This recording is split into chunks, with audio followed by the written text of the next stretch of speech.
Hi, my name is Mamie, and this is my audience today.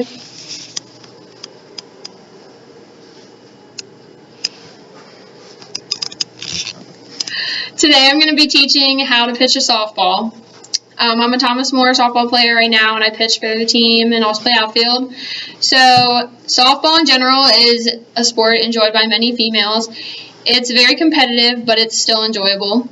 There are 9 different positions on the field. However, in this one, you're only going to be learning about pitching. A couple of things to remember when learning and possibly applying these steps is that everyone is physically different. So, meaning the lack or the more strength that you have can depend on your outcome on velocity. Although these mechanics will show you how to properly pitch, how you apply them will vary on the outcome that you have as well. So there are a few steps that go into pitching. Pitching styles can vary as well as the windup, but the fundamentals as well as like your footwork and your positions are always going to stay the same. The circular arm motion that you make, which I'll get to in a little bit later, will always be the same in order for it to be considered a legal pitch. When pitching, your power leg must never leave the ground, which I'll get to in a little bit too. And your foot must never drag, or it will be considered illegal. And then you also have to achieve an X position. Now that you know some of the proper pitching positions, you're ready to choose a windup and begin with the fundamentals. So when there are a couple of steps into pitching, depending on whether you're a right-hander or a left-hander, some of those can change in like your feet. Okay, depending whether you're a right-hander or a left-hander is going to depend on your feet and your wind-up mechanics. So if you're a right-hander, your right foot will be on the front of the mound and your left foot will be on the back. If you're a left-hander, it's going to be the opposite. Your left foot will be on the front and your right foot will be in the back. And whichever foot is your front foot on the mound is going to be your power foot, which is the leg that you don't want to pick up. So if I'm in my power step, this foot cannot come up or it will be considered a crow hop or an illegal pitch. So the back of your power foot should always remain on the ground and be dragging. Also, when coming through, you're going to be forming a thing called the X position, which if I turn, okay, so I'm here and I get in my power, this is your power X, see, X. So you're going to get here, and then you're going to keep your foot to drag. So left-hander would be that. Okay. So now that you know some of the more fundamentals, I'm going to go back to some of the basic things. So for a fastball, you're going to look and see the ball, and you're going to see a C. So you're going to have your 4 fingers that are going to line right up on top of the C. Pinky is about to just kind of like a guider. Your power fingers are going to be your pointer and your middle. And then your thumb's just going to rest on this outer seam. Okay, so now when throwing a fastball, okay.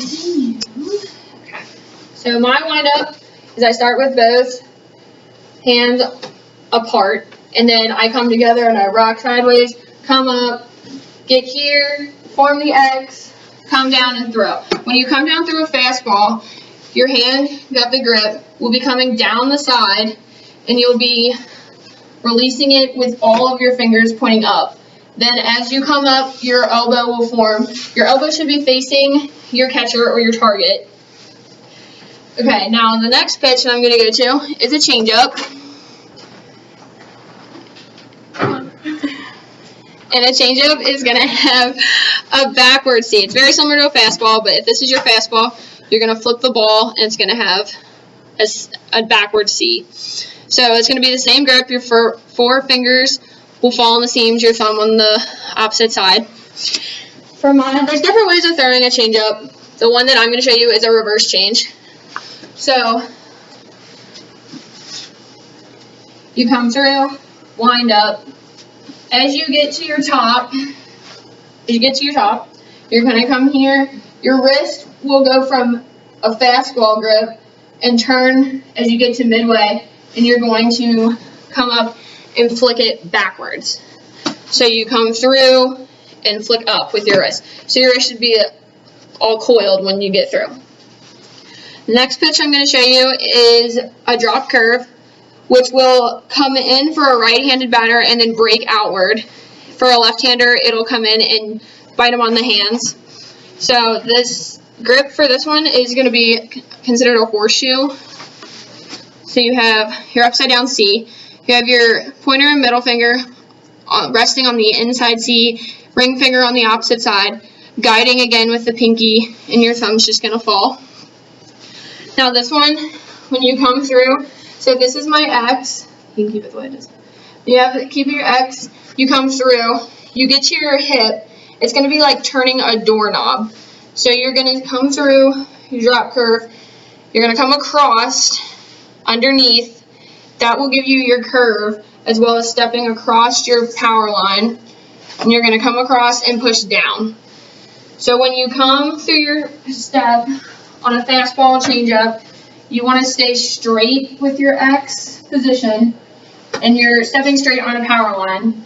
So if you draw a line from your power foot straight to the catcher, that's considered a power line.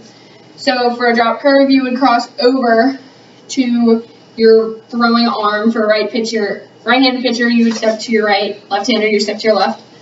So this makes you and forces you to come under it, and then you break over, which will bring over the curve and then drop you down for the drop part on the outside corner. And then the last pitch I'm going to show you is a screw, and this will, for a right-handed batter, will come in on their hands. For a left-hander, it'll be an outside pitch similar to a drop curve for a right-hander.